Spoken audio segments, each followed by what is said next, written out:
Hello, this is Manny the author, and this is a new segment I'm going to be referring to meat podcasting. I'm joined by Shadow the Hedgehog, and we're going to talk about food. Hello. Is this Shadow the Hedgehog? That's your Shadow voice? Yeah. All right, so we had some talking points, and this is about what we think is food consumption. And there's a big thing about food right now that's I had this conspiracy theories around my head, right? It's the idea that the U.S. government doesn't really want you to eat in a healthy manner. And I think that the government has a specific system on pressing people on the way they should be dieting for them to think that they don't have enough time to prepare a healthy meal for them. And something that is the easy alternative for them is to just get microwavable food or something that's less time consuming to crunch for the way they're living, like young adults. And it's like a lie that people are fed and they're easily believing it because it's the easy alternative, so that they can eating unhealthy. I think a big part of that was that back when they had the food pyramid, they were advertising like the most thing that had to make up your diet was carbs, right? And if you go to a grocery store, you'll see like 70% of the grocery store is all carbs. And me as a person that can recognize that it should be protein, right? Like you should have protein because protein takes longer to digest and it keeps you more satisfied longer. Well, carbs is just converted sugar, right? So when you convert the sugar more quickly, you gain more fat or like insulin, and that's like a problem with it, where stuff that's made out of carbs is more easily manufactured. So it like applies to that consumer nature that America wants to push. Yeah, I think that's true too, because on a low budget, personally, I think I could just leave like some broccoli like boiling and some steak in the air fryer, and I could just leave it there, and it's enough for me to just eat for like the whole day and then leave lunch for later. Because on my view on this is to it's not extremely time consuming good dieting and exercise, and people are really tricked into thinking that a big meal, which is now like the equivalent of a cheap like a McDonald's meal? like a whole McDonald's meal. And like I am pretty much bashing McDonald's because like it tastes completely different from when I was a kid. It was, and what's going on now is that I can tell that people are really conformed with the taste of it, and they say it's good, and that shit's not good. That shit's nasty. I mean, if you notice, you can kind of see it how over time they managed to get that formula more solidly down, where they understand what ratios of like stuff makes that food more addictive. And a thing that I kind of compare it to is kind of like what you see with weed. So when weed originally was legalized and commercialized, now you kind of see it as like wax pen form, and it's like this consumer version of weed where like they'll boil it down to the oil, put it in a cartridge, and sell you that. And it's kind of similar to if we retroactively apply that to food, where you'll see like before, back in olden days, where we had this whole like shift with the food pyramid, you have people that look jacked or naturally buff, and I don't even think those people were like necessarily like worked out, but it took things that we already knew from hundreds and hundreds of years and like flipped it on with like a lack of information to get people to consume more. I see it more like the carbs of it. Like people consume more carbs because it's just sugar when you break it down, and it's just like run on sugar, and they're no longer eating like staple foods like on the Wild West. You would catch something, or like you would skin something, and you would have like the meat of that, and then you would have like, I don't know, a piece of bread, which would be your carb, and then fruit, which is more it's less widely available fruit today than it was before, I think. Yeah, like I get that. I do see how like a puff off the Benjamin is like a fast food high for people now, and they really like. I like taking puffs off the Benjamin, but I'm completely sober minded now, Yeah. and the way I view that is that when I first got into fitness, I never really knew how unhealthy I was feeling through my whole day. Yeah. And like if I go eat some like a fast food burger and I feel that I'm breaking it down, I feel dirty inside. I literally could feel like the difference of the fat under my skin. It's harder to break down when you're trying to get like when you're trying to look more different and aesthetic. And I didn't know myself that how really unhealthy I was. And then I think that you can kind of break down into three components. That being that over the time, they have the flavors down to not just to like a specific taste, but like a mental enslavement to it, where like you'll have the ratio of like the sodium and the sugar perfectly aligned so that it taps it like they're making food that is psychologically addictive, and is you don't really notice it because once you are in that diet, your body already has several addictions to that that ratio of processed foods. And so when you've been going through that type of diet, you're kind of like you don't know because you don't have a frame of reference to what's healthy. And so all you know is that if you don't eat that type of food, you'll start to get withdrawal symptoms. But like average person would just view that as like, oh, I kind of need like a puff on my pen, like kind of that psychological keep me eating this. Yeah. And what I really express, even like if I'm going to the gym and I meet I make a new friend, the first thing that I enjoy talking about with them is that I never really knew how tasty an apple could be at lower fats, because your body it's not tricking you, but it's a primal response on that.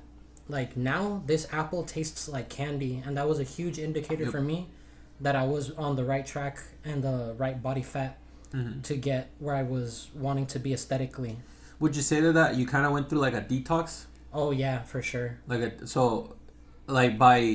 Did you deprive yourself of kind of like, because when we're talking about food here, we kind of mean like not only fast food but stuff that you typically get in like a supermarket. Oh yeah, the analogy I would use is that put the cookie jar on top of the fridge, and what I would do was that I would just like go around the corner in the super. It's like, say I'm walking into a Walmart, I avoid all the aisles and walk around the store, and because you literally have the choice you gotta wander around the store to get all the goodies you want, and if you just walk around it goes meats, produce, dairy. And then you're in and out of the store.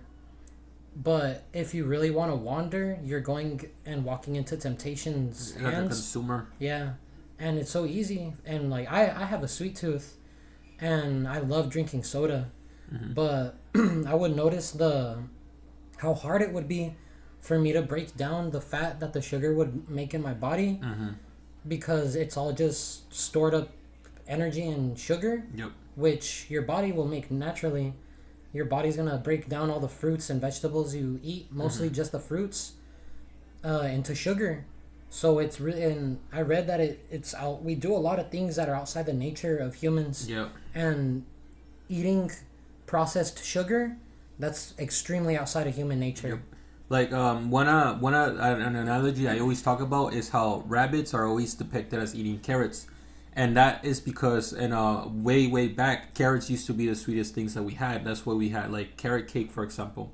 And nowadays, people are so disconnected from like their ancestry to what they used to do that we have so many. It's like the dopamine that programmed into us doesn't know how to correlate. And it's kind of interesting that if you look into food or like the back of the food and you kind of see like it looks like medicine, it looks like you're going into a dispensary almost, because all that food is designed to tap into those reward centers. And when you really think about it, it's not so much food, because at its most basic, it's just sugar and salt, because they understand that that's the addictive part of food that they can kind of hook you with, And I feel like a lot of it right now has to do with like consumerism or capitalism, where like they'll take the most easily produce crops or grains, and they'll break that down in a lab or like a factory where they'll break it down into other components that they restructure into the food that we widely consume, which could be like chips. It could be like anything that kind of like looks like a bread or a flaky substance like that. It's just a rematch of stuff that we're massively producing, and by that we're almost kind of like, I don't want to like kind of like the food that is on Earth for human consumption. We're turning it into a consumer product of medicinal satisfaction in a way, because this food prioritizes enjoyment or addictiveness over like actual nutritional content, you would say, or that's the way I kind of see it. I like that. On that note, I would notice that myself, like, I'll say it because I'm weak minded, and I'm not gonna do that to myself. Where if I know I want to get like some candy, I'm gonna fold if I'm gonna end up eating like, oh, I'm gonna eat like 2 red vines and this can of soda. I know I'm gonna end up eating more because of how good and tasty it is. Yep. But on that note, it's interesting to think that right now a lot of industries kind of come about. In like fitness industry, you have nutritionists, and you have a bunch of stuff that rises up from misinformation almost, and it almost feels like the right information for you to be a healthy person, which is actually very simple when you kind of understand, is being bombarded by like a bunch of fake news. And I think the reason of that is by making it more complicated. It's kind of like in a video game where you change the currency to a video game currency, so that your brain has to do that extra step. By making all this information kind of surround the market, you can kind of have industries come about from it. And it's no coincidence that the US has like all this obesity, where you kind of have all these industries that are preying on these psychological responses from people. It's like taking that step into consumer culture that I see. And this is something that I wanted to get after, kind of like talking about the food, is exercise, right?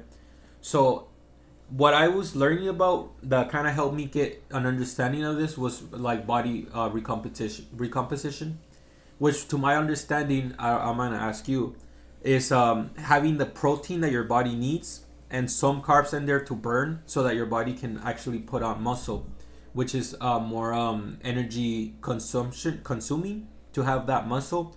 But it's also like more it points to that health or like fitness that people usually strive to have, but they can't get to because they don't understand the food, the role the food is playing towards that. I agree with that, honestly, because on I really like that carrots and rabbit analogy that you used. I really like that because one part of it, and it's the same thing for diet selection and exercise selection. Like, I would notice that if I chose to eat steamed chicken, I would look great, but I would feel like shit. Why do you think that feeling would like come about? That because of how lean the chicken was, but I would notice that I would get the results I was looking for eating that way. Like chicken and broccoli, that's a great diet, but that's not sustainable for a lot of people if you don't got the mental fortitude for it. And I'm speaking out of experience because I put myself through my mental willpower. Like, I'll be done. I'll have like set amount of willpower, and you're exacerbating your mind, and you're gonna get brain fog anyways from that. So by the time you think you're just gonna break, I would switch to red meats and beef, which would have me not looking like, giving myself a little bit more of a puffy look. Okay. But I would feel a lot more better, and I would go through my work day and the workload of my workouts later in the day. I would feel a lot more better, and I would have a lot more ebb and flow. And like instead of like cooking with oils, I would cook with butter, and it would be so much more easier for me to go about working out because my joints feel like I'm a car that's lubed up, like I just got an oil change. And that's so weird how it's like standardized that we're putting oil into our bodies like we're vehicles or something. Like our food is dipped in oil, where that's the synthetic material almost even. So it's not something like what you say. You're saying butter. which could be burned by your metabolism because butter comes from a place, right? Versus oil that's literally like a lubricant for years almost. Yeah, it's kind of like WD-40 for your bones. Yeah.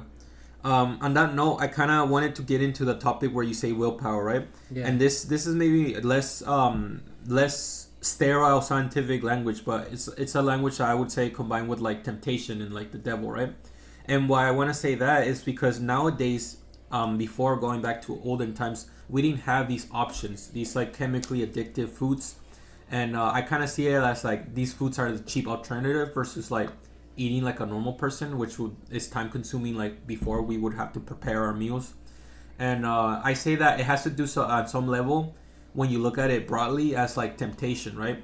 Because nowadays it's expected that we're exercising willpower to because there are all these temptations for our diet are targeting us. Like you can find a McDonald's everywhere.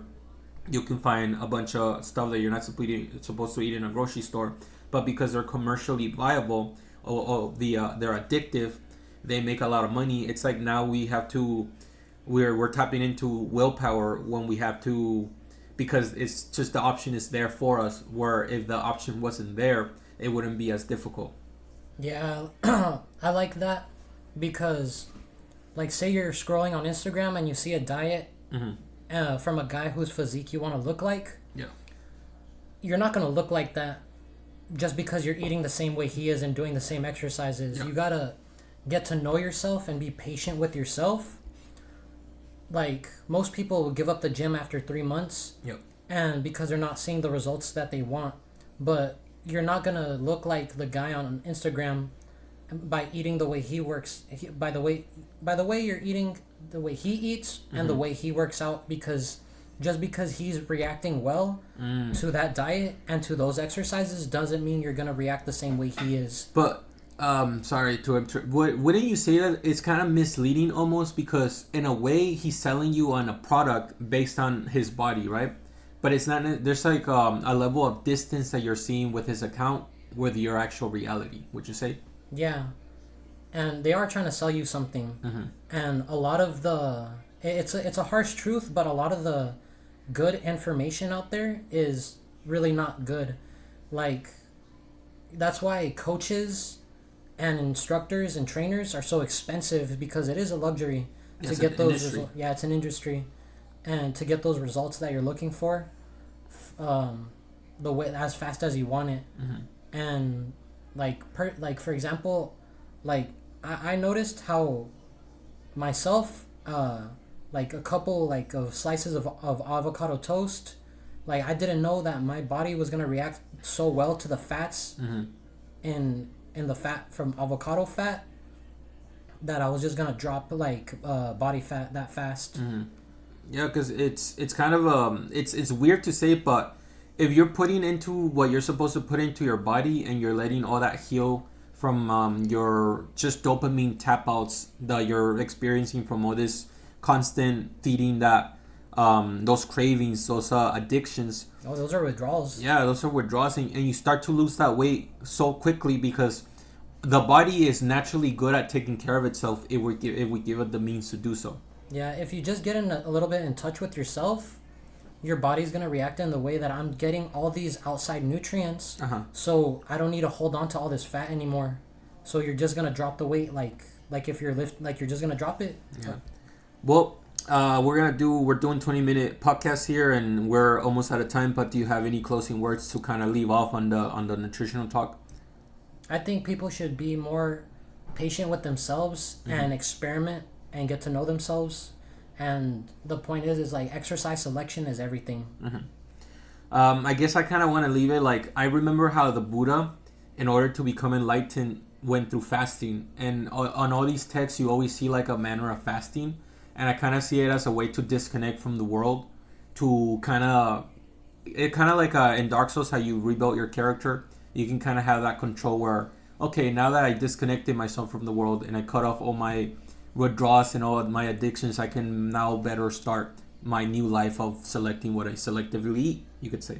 Yeah, and I like that Dark Souls analogy. So like, play like as how much you're gonna have fun. So do what makes you feel like you're having fun too. Yeah.